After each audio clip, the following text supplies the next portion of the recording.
everybody. My name is Andrew McPeak, and co-hosting this here podcast along with me is the incomparable Gina Watts.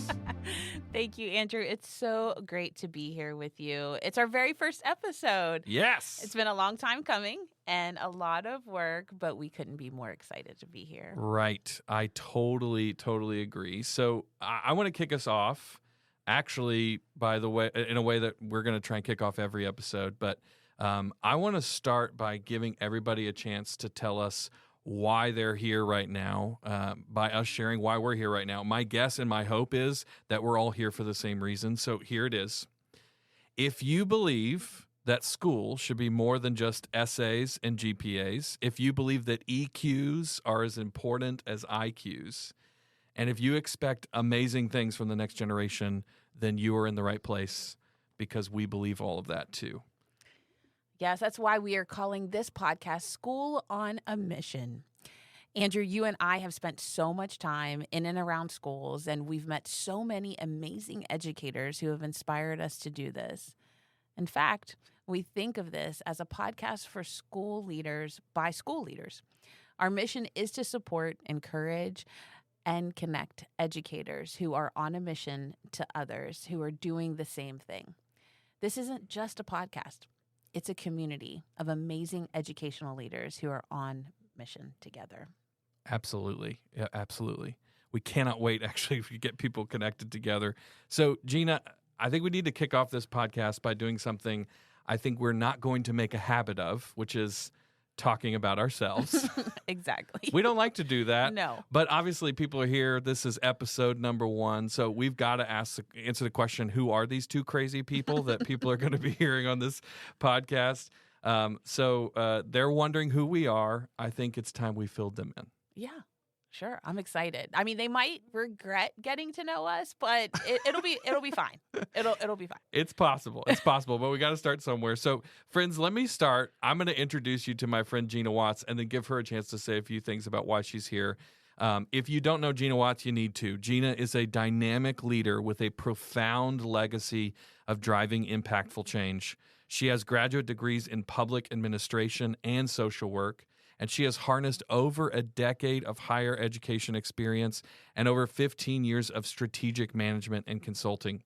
Gina's prowess in relationship building extends from local all the way to international spheres, and her impactful career spans from instruction and career services coordination to spearheading community-focused initiatives and development programs. And she has been recognized through numerous accolades, making her an influential and widely respected force in education and community leadership.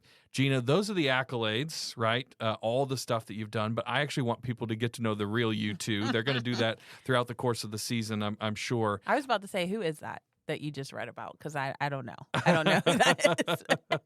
Well, she is an incredible person, but I mean, I could read all of this. It's great to know you on paper, but I want to ask you the question and give you a chance to answer. Mm-hmm. What is it that brings you here? This is School on a Mission podcast. What is your mission? What's the mission that drives you? You know, it's really deeply personal. And I think that over the course of these episodes, folks are going to hear some really personal stories from me about that, why it's so personal. You know, my mom's an educator. She taught for decades. My brother's an educator. And I said I would never become an educator.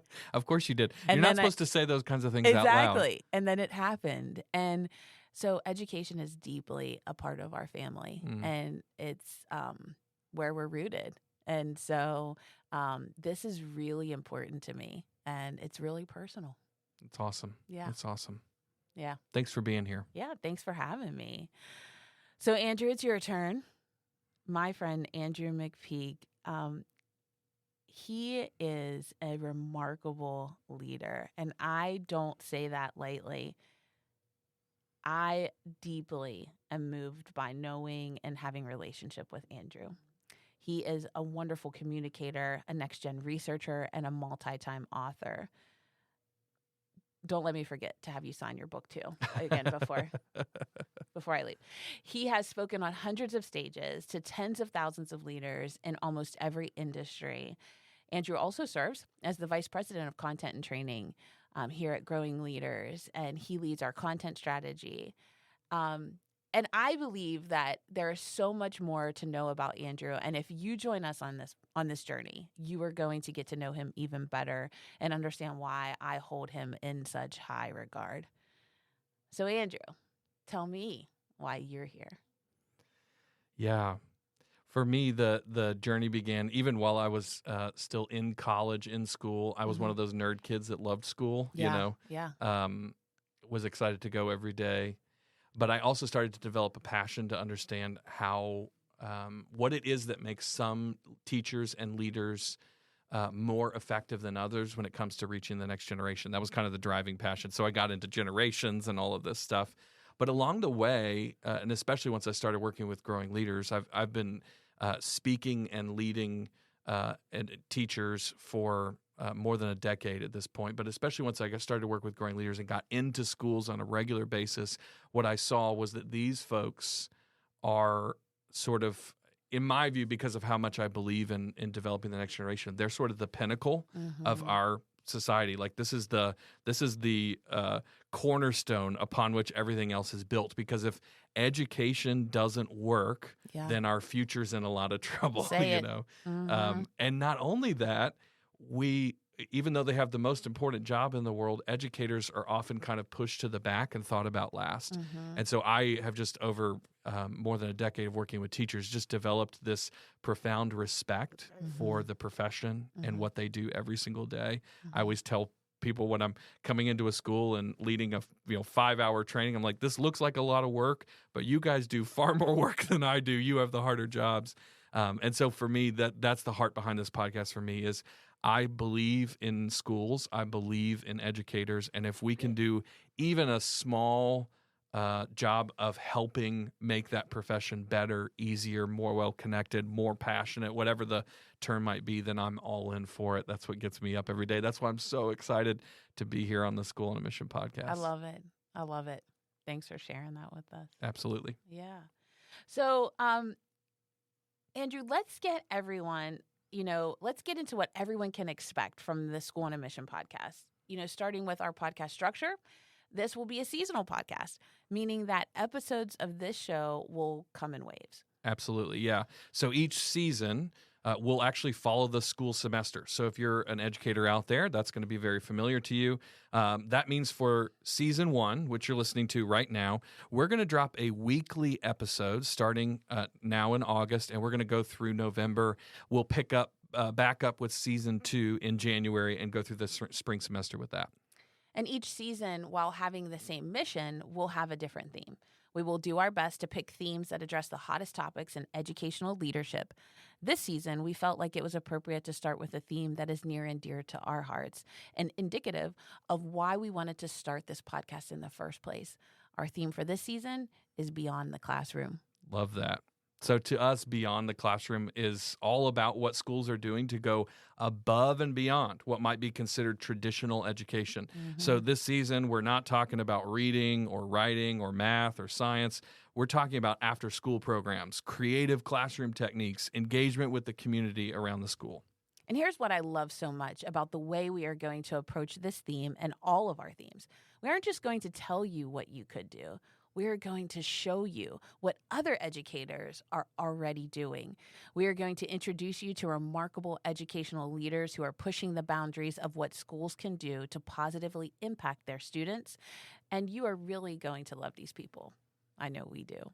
Absolutely. So speaking of remarkable leaders, our special guest for our first ever episode of School on a Mission is a person who I expect many of you listening will be familiar with. He is the founder of Growing Leaders himself, Dr. Tim Elmore. Tim, we are so excited to have you here with us today. Thanks for joining. It's great. It's always fun to hang out with people you love. Well, the feeling is mutual, my friend. We love you, Tim. Thank you, Gina. Vice versa. Andrew, in the past when we did Leading the Next Generation podcast, the phrase that you were made fun of was saying, "I love that." Yes. So I'm trying to hold myself back and not just say that all the time now. Yes. I'm growing beyond. That's good. Well, Tim, we're going to start off each episode with a question that Andrew and I are going to answer to help listeners learn a little bit more about us. And we want to include you in on this. Tim, Andrew, are you ready? I am ready. I'm ready. All right. So if you could be an expert in any field overnight, what would it be? If you could be an expert in any field overnight, what would it be? Tim, you have an answer? I'd like you to lead off, Andrew. Well, I think my nerdiness is going to show, because when you asked that question, my first thought was, I want to be a anthropologist. Is that nerdy?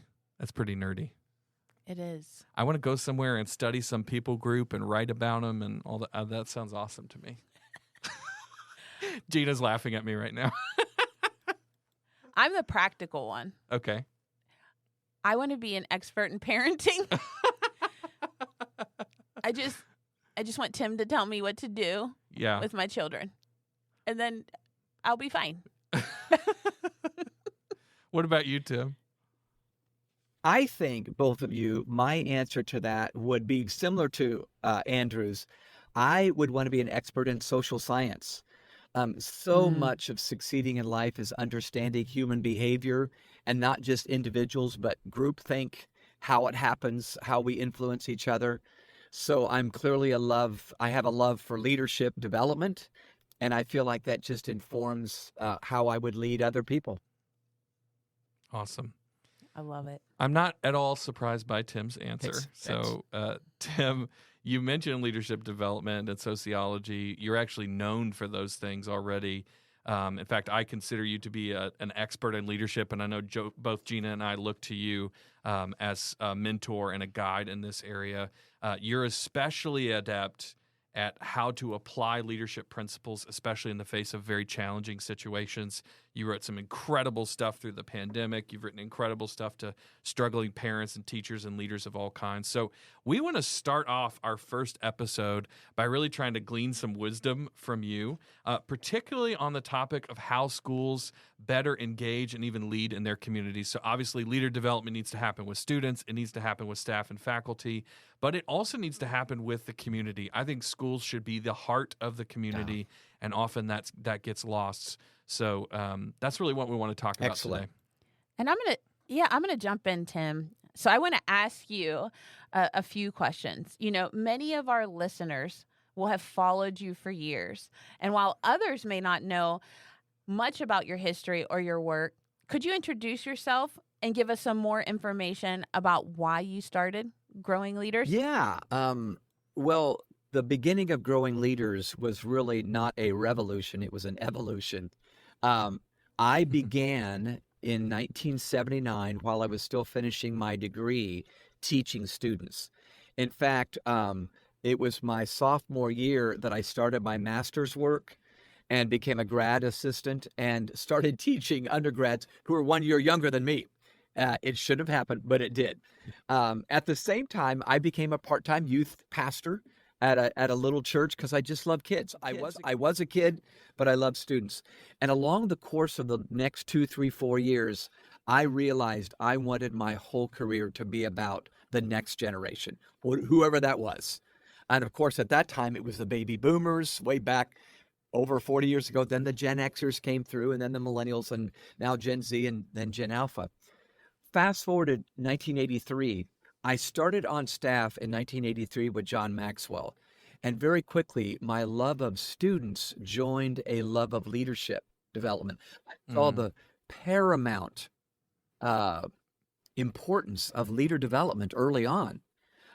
In fact, Andrew, you know, we've said a statement around Growing Leaders for years and years. Leadership matters, and it matters disproportionately, maybe more than almost anything else. So I thought if I could grab young people who are still moldable and form timeless leadership principles inside of them, what could happen to the world? Where instead of learning them at 45 and we just have, 40 more years left, what if we learned it at 15 and we got tons of years left? So Leaders was all about that. John Maxwell has been very influential in my life, as he has been both of you.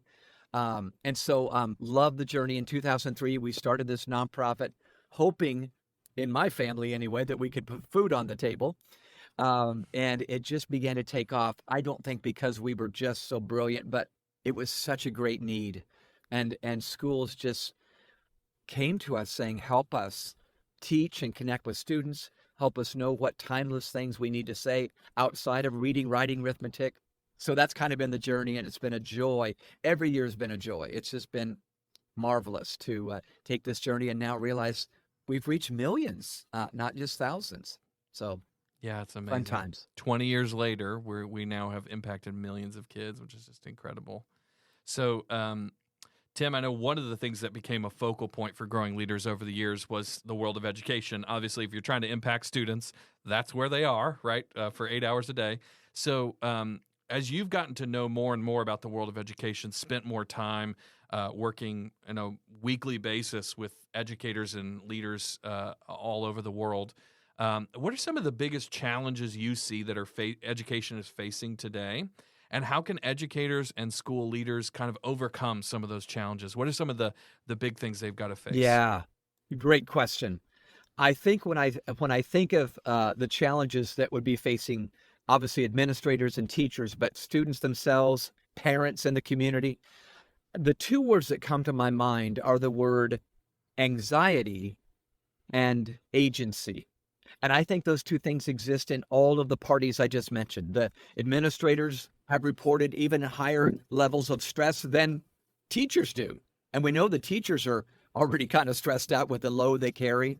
So anxiety can feel like disengagement to an educator. In other words, when kids are anxious, it's very hard to engage them in the classroom. So everything that was happening maybe at an accelerated pace in the past has been slowed down because we're just trying to make sure the kids are mentally healthy. Yeah. Agency can feel like disrespect.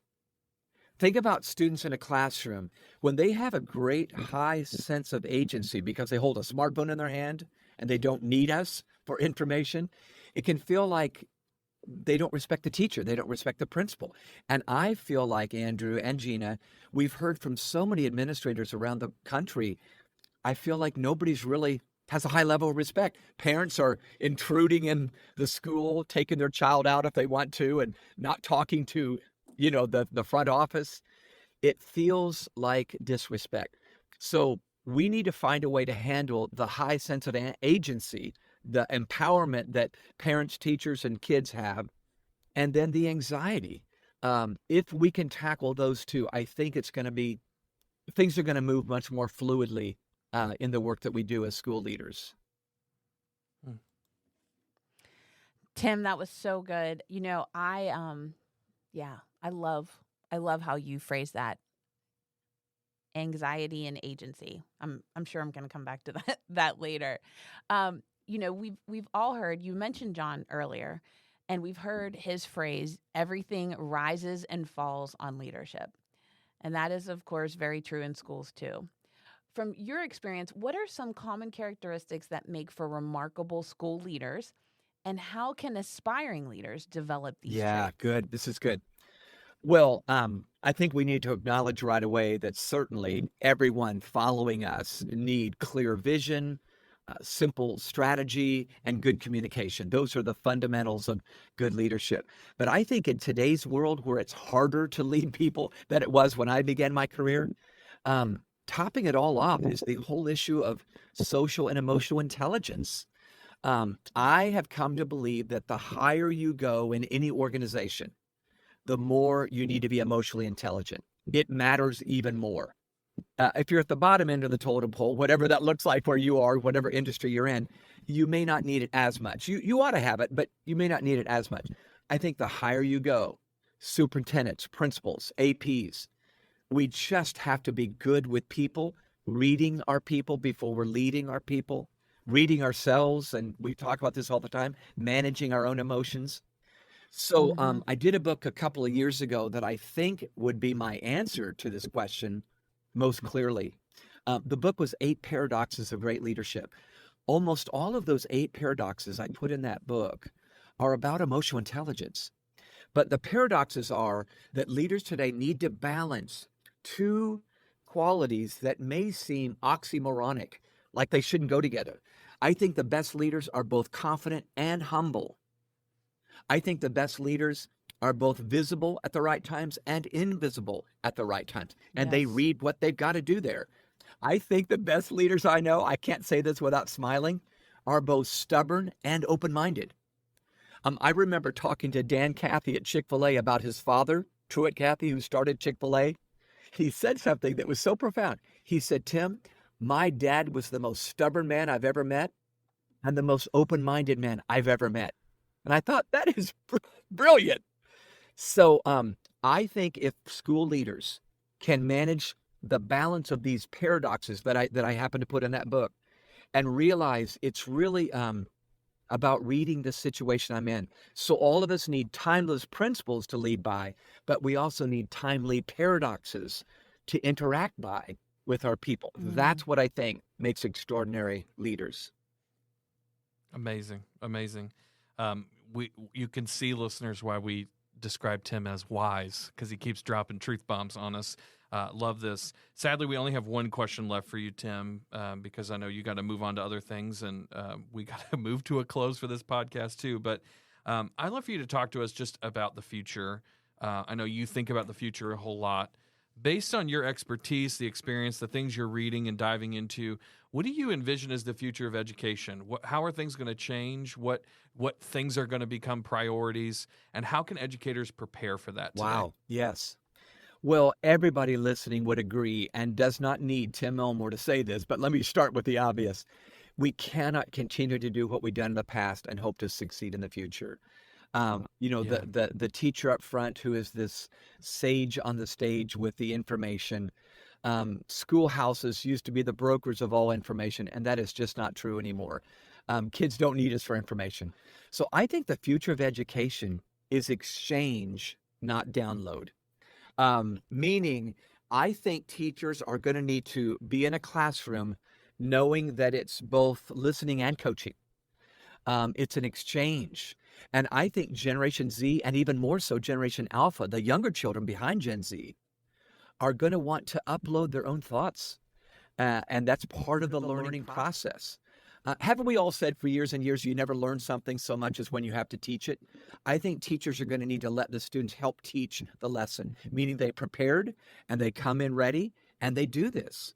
So listeners, I want you to think about that word exchange. How could our school be more of an exchange with the learners?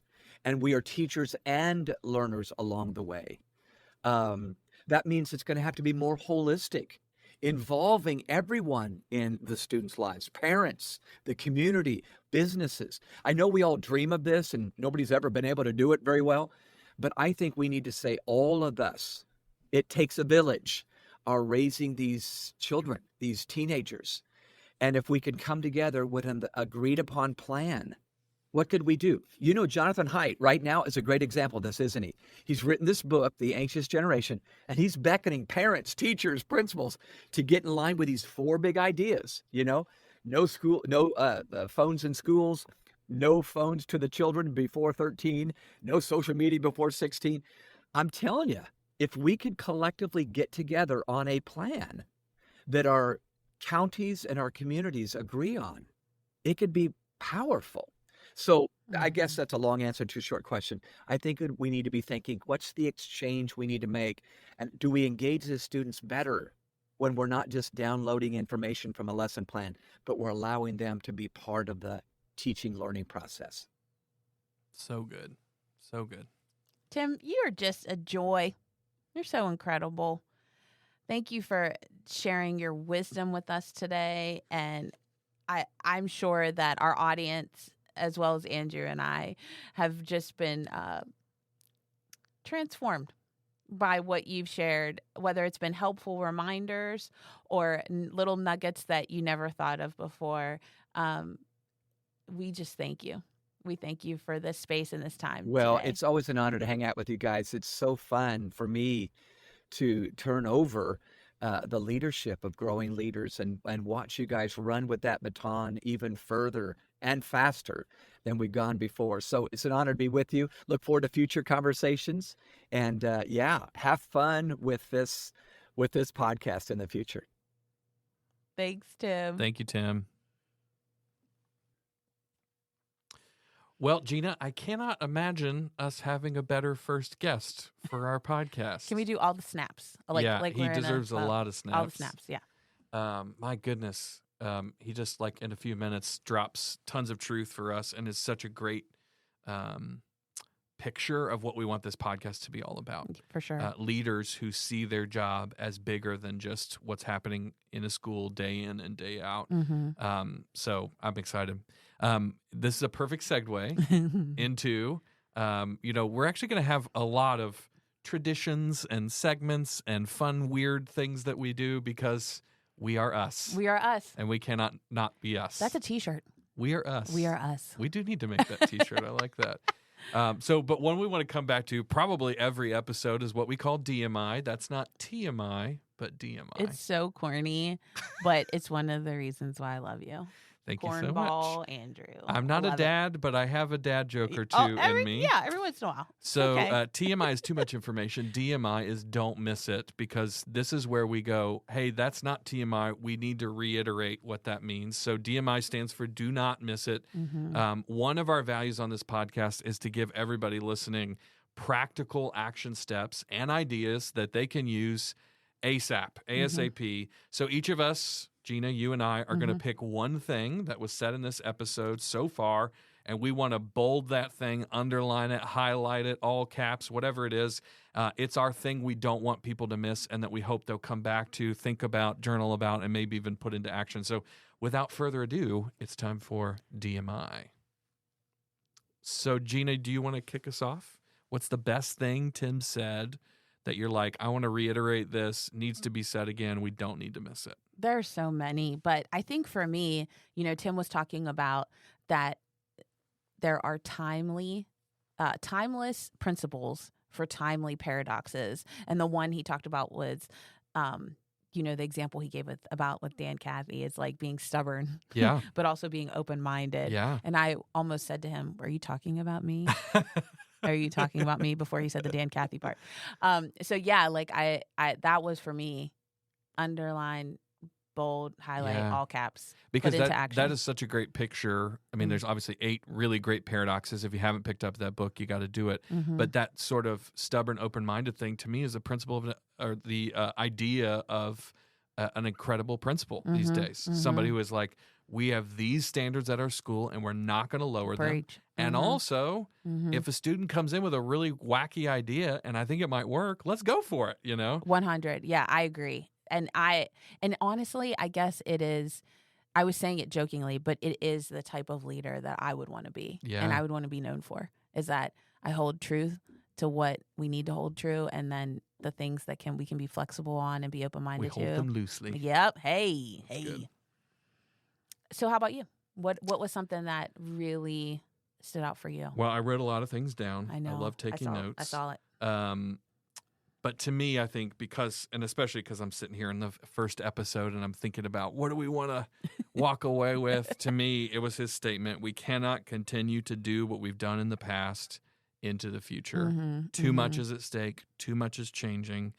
And he also talked about our role, which actually, he didn't say this, but it is one of the paradoxes in the book, is people today, leaders today, have to be both teachers and learners. And I think if I could embody or try and sum up what this podcast is ultimately about, it is that, right? It's a community of people coming together and going, just because I'm in charge doesn't mean I've got it all down. Say it. And I also recognize that if I don't stay with the times, what's going on, and continue to innovate and ask questions and challenge assumptions, then I'm going to end up falling behind, and I'm going to end up creating an environment at my school where I'm not actually preparing students for the world they're entering into. And I feel like those two things, that idea of we cannot continue to do what we've done in the past into the future, and that we have to be both the teacher, the leader, and play the role of learner and somebody who wants to grow. Boy, if we can embody that, I think we're going to be just fine. So good. So good. Well, folks, that's a wrap. Can you believe it? For our first ever episode of the School on a Mission podcast. Now, before you hit skip onto your next podcast, we've got a little challenge for you. We want you to grab a pen, a notebook, a sticky, even something on like write on the back of your hand, whatever it is. Whatever find you a gotta napkin, do. Yep. something. And write down one action you're going to take this week. Maybe it's something you're going to do. Maybe it's something you're going to investigate, something you want to read more about. Tim mentioned several things that you can investigate or read about, or maybe it's a person that you want to meet with that you need to take an action toward. So take a second and write that down. Do you have it? Perfect. Now DM us on Instagram or TikTok with your action step, because you can think of it and you can write it down. But if you don't have accountability, it might be less likely for you to do something about it. So we want to hear from you, and we want to see what you've done with what you learned today. We can't wait to see what awesome things that you're up to, that you've been up to. And until next time, friends, stay curious, stay bold, and keep leading your school on a mission.